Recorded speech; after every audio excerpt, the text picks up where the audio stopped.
ظہر کی نماز کی اذان دینے لگے، اللہ کے نبی کا انتقال ہو چکا ہے۔ جب اشہد ان محمد پر پہنچے تو روتے روتے روتے آواز بند ہو گئی، اور جلدی سے اذان پوری کر کے نیچے آئے، کہا آج کے بعد قسم اٹھاتا ہوں اذان نہیں دوں گا، میرا نبی نہیں ہے تو اذان بھی نہیں ہے۔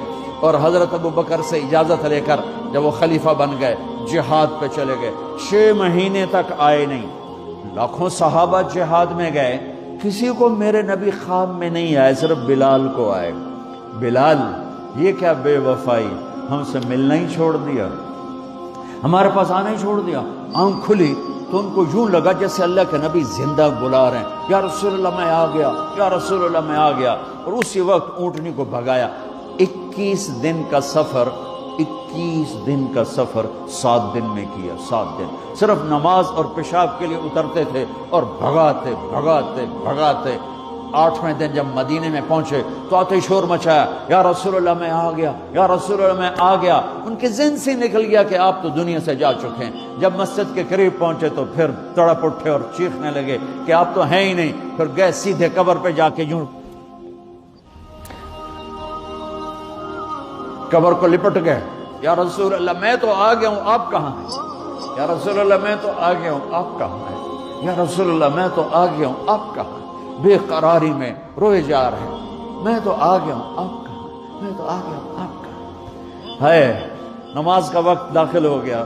کون سی نماز تھی اللہ ہی جانتا ہے، اور سب کو پتا تھا بلال نے قسم کھائی ہے کہ اذان نہیں دیں گے، لہذا کسی کو جرت نہیں ہو رہی کہ بلال سے کہیں آج اذان بلالی سنا دے۔ تو چند صحابہ کو خیال آیا کہ نبی کے نواسوں کو سفارشی بناتے ہیں، حسنین۔ آپ نے فرمایا میری آنکھوں کی ٹھنڈک حسن اور حسین، میرے جنت کے پھول حسن اور حسین۔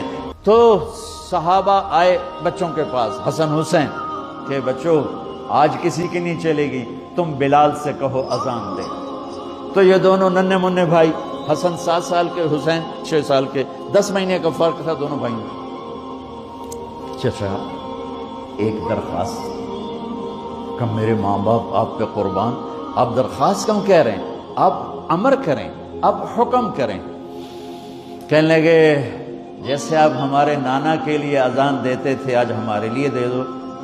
تو ایک دم وہ رونے لگے بلال، کہا ہائے میرے بچوں، میں نے قسم اٹھائی تھی کہ میں اللہ کے نبی کے بعد کبھی اذان نہیں دوں گا، لیکن تم پہ تو ہزاروں قسمیں قربان ہیں، میں اپنی قسم توڑتا ہوں اور اذان دیتا ہوں۔ جب وہ چڑھنے لگے اس بی بی کے گھر، قریب ایک انصاری عورت کا گھر تھا جس کی چھت پہ چڑھ کے اذان دیا کرتے تھے، تو سانس رک گئے، سب کے آنکھیں پھٹ گئیں، اور وہ یوں منظر دیکھ رہے کہ آج بلال تو ہے، محمد مصطفیٰ نہیں ہے۔ آج اذان بلالی تو ہوگی لیکن محمد مصطفیٰ کی جھلک نہ ہوگی۔ جب انہوں نے کانوں میں انگلیاں، جب انہوں نے اللہ اکبر کہا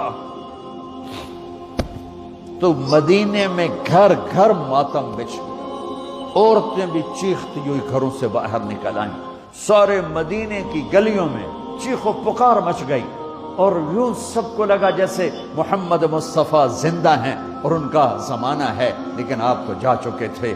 یہ بلال کو جو رتبہ میرے رب نے دیا، یہ غلامی مصطفیٰ کی وجہ سے دیا ہے۔